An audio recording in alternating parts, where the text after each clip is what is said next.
étancher sa soif ardente. Mon Dieu du livre sacré, répand la grâce infinie. Conduis tout cœur altéré à la fontaine de vie. Cette flambeau dans la main de sa splendeur vive et pure, éclairons notre chemin à travers la nuit obscure. Oh, de ce divin flambeau, Seigneur, sur notre carrière, chaque jour jusqu'au tombeau, faire rayonner la lumière. Cette graine de sein ne veut que l'Esprit de Dieu féconde,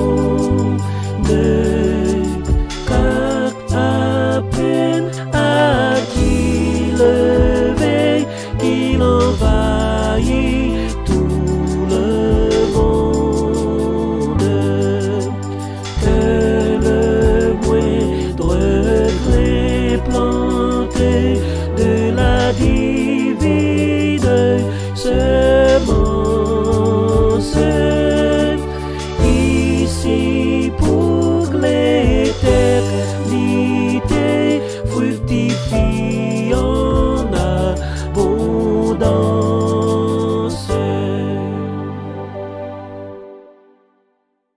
Merci Seigneur éternel, Dieu trois fois saint, pour ta parole, cette épée à deux tranchants qui est prête à séparer les jointures et les moelles.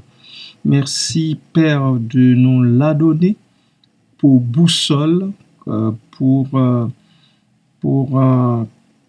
commandement, comme parole de Dieu, comme précepte, comme outil de vie en ce bas monde. Merci Père, merci Papa. Béni soit ton nom, Jésus. Amen. Bien-aimés de partout et amis de Dieu, bonjour. Que sa paix, sa grâce en soit sur nous toutes et tous. Je vous rappelle que dans cette parabole, Jésus compare le royaume de Dieu à la semence d'un semeur.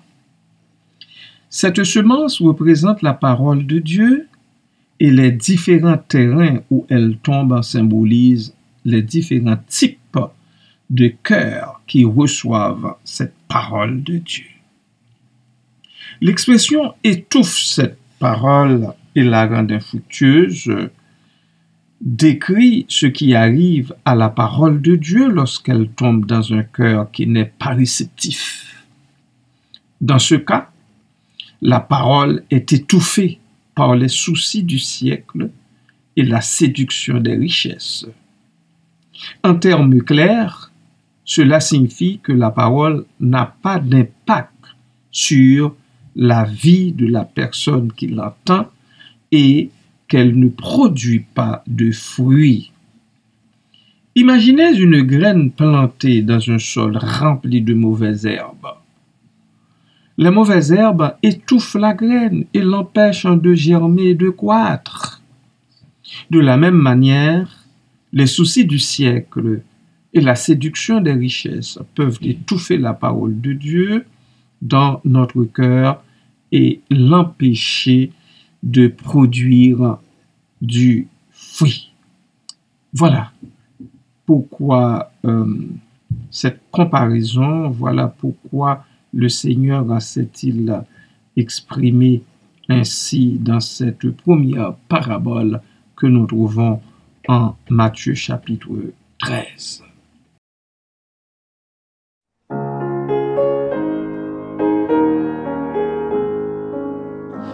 Mais tu liras différence qui est dit de Jésus-Christ.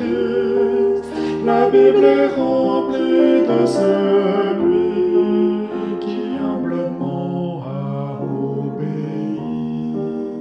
Lui que la gloire enverra Dieu surtout à jamais béni. Il se révèle dans un corps d'homme, il s'est lui-même anéanti. Ton âme est chère à ce Sauveur, aujourd'hui il parle à ton cœur.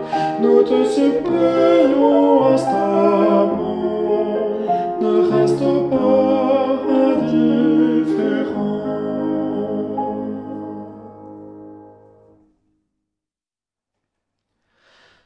Rejeté dès l'hôtellerie, son propre peuple l'a haï.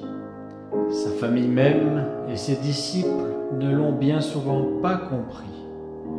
Pourtant, rien ne l'a arrêté. À son Père toujours soumis, inlassablement, il guérit les pécheurs qui venaient à lui. Il rencontra l'opposition, mais il n'a jamais renoncé. Confronté sans cesse au péché, il n'a jamais été souillé.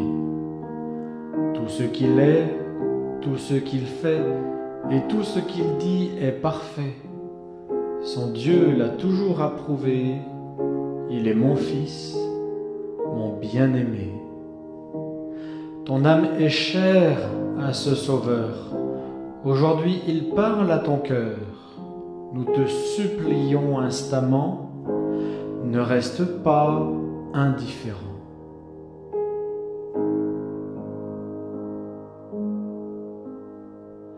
Peux-tu passer indifférent devant la croix de Jésus-Christ pour tout l'amour qu'il a donné? Voilà ce qu'il a recueilli. Haine, injure et provocation, procès inique et calomnie. C'est pour ces hommes, pour ces impies, que Jésus va donner sa vie.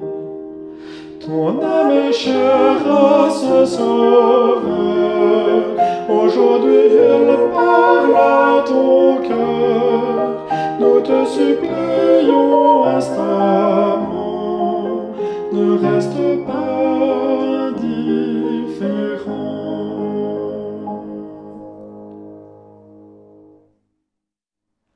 Mais le supplice de la croix que l'homme lui a infligé ne saurait être comparé aux souffrances qu'il a endurées pour pouvoir ôter le péché.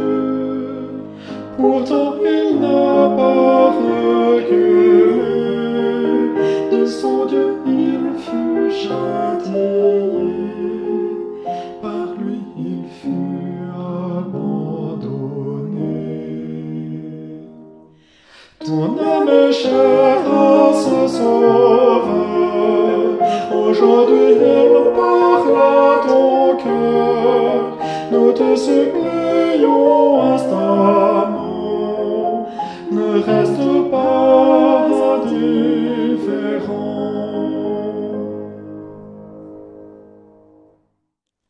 Ressuscité le vivant, assis à la droite de Dieu, couronné de gloire et d'honneur, c'est un Sauveur victorieux. Tous les chrétiens de cette terre fixent leur regard vers les cieux, car ils attendent son retour et ils l'appellent de leur vœu.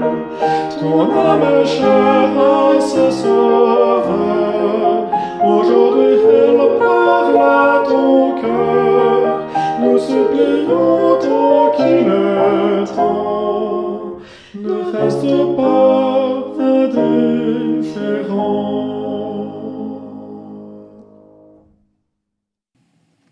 Bien-aimés, un cœur où la parole de Dieu est étouffée est un cœur qui ne vit pas selon la volonté de Dieu. Ce type de cœur est susceptible d'être attiré par les choses du monde plutôt que par les choses de Dieu. Il peut également être facilement influencé par les pressions et les tentations du monde. Comment éviter que cela ne se produise? Pour éviter que la parole de Dieu ne soit étouffée dans notre cœur, nous devons, premièrement, nous méfier des soucis du siècle et de la séduction des richesses. Ah, chose difficile. Cela signifie ne pas accorder trop d'importance à l'argent, aux biens matériels et aux préoccupations de la vie quotidienne.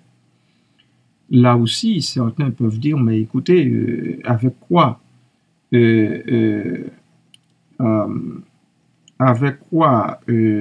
paierons-nous notre hypothèque, notre loyer, etc. De quoi nous nourrir, nous acheter pour nous nourrir, autant de choses. Deuxièmement, nourrir notre cœur avec la parole de Dieu. Cela implique de lire la Bible régulièrement, de méditer sur la parole et de la mettre en pratique dans notre vie. Et troisièmement, garder un cœur ouvert et réceptif à la parole de Dieu. Cela signifie être humble et disposé à se laisser changer par la parole de Dieu. Parce que la parole de Dieu, c'est un outil. Non seulement un outil, mais c'est l'outil. C'est l'outil qu'il faut au peuple de Dieu, aux enfants de Dieu, pour vivre selon Dieu en ce bas monde et aussi pour se préparer à faire la rencontre avec son Seigneur et son Dieu. Voilà, en gros pour cela. Bref, l'expression « étouffe cette parole et la rend infructueuse » est un avertissement solennel. Nous devons veiller à ce que la parole de Dieu ne soit pas étouffée dans notre cœur, mais qu'elle puisse produire du fruit en abondance pour la gloire du Seigneur, notre Dieu.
Seigneur éternel, merci encore une fois pour ta parole, cette parole que dans ta grâce, tu mets dans nos mains, cette parole, Seigneur, que tu nous permets de lire. Seigneur, merci. Merci pour les effets que cette parole produit dans notre vie. Merci pour les gens que tu as mis sur nos parcours, qui nous ont appris les rudiments de cette parole. Merci Seigneur pour ces gens-là. Merci Père.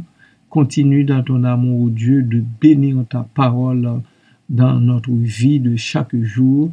Aide-nous aussi à la partager, Seigneur, avec d'autres. Merci, Papa, pour cela.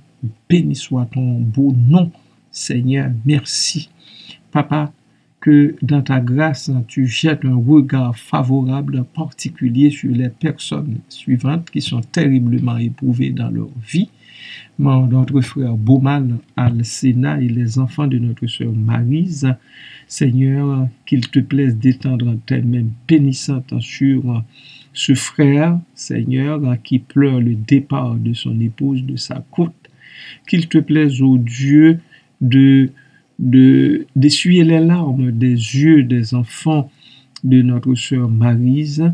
Donne-leur, Seigneur, la force dont ils ont besoin pour enfin porter les restes de leur mère, les restes de sa femme, dans le cas de frère Bowman, dans la tombe. Assiste-les dans ta grâce, fais leur miséricorde, ô Dieu. Fais cette miséricorde à tous les membres de la famille Al-Sena Alvarez. Merci Père pour cela. Les bien-aimés qui sont malades dans leur corps sont également devant toi. Ô Dieu, notre sœur Marlene Joseph, je ne l'oublierai jamais de la présenter à toi parce que sa guérison doit venir de toi, puisque c'est toi qui as façonné son corps. Merci pour ça, Papa. La mère de notre sœur Ruth, également, Madame Charles, est devant toi. Ô Dieu, intervient selon ton bon plaisir dans la vie de cette maman. Seigneur, fais grâce, ô Dieu, calme ses douleurs. Notre sœur Jemima Racine est également devant toi. Seigneur, face à ce diagnostic qui n'est pas des plus reluisants. Merci, Père, de la soutenir, de restaurer son système. Seigneur, qui, semble-t-il, tombe en défaillance. Fais grâce et miséricorde à tous et à chacun, à chacune, à cause de ton amour pour nous. Dans le nom précieux de Jésus-Christ, nous prions. Amen.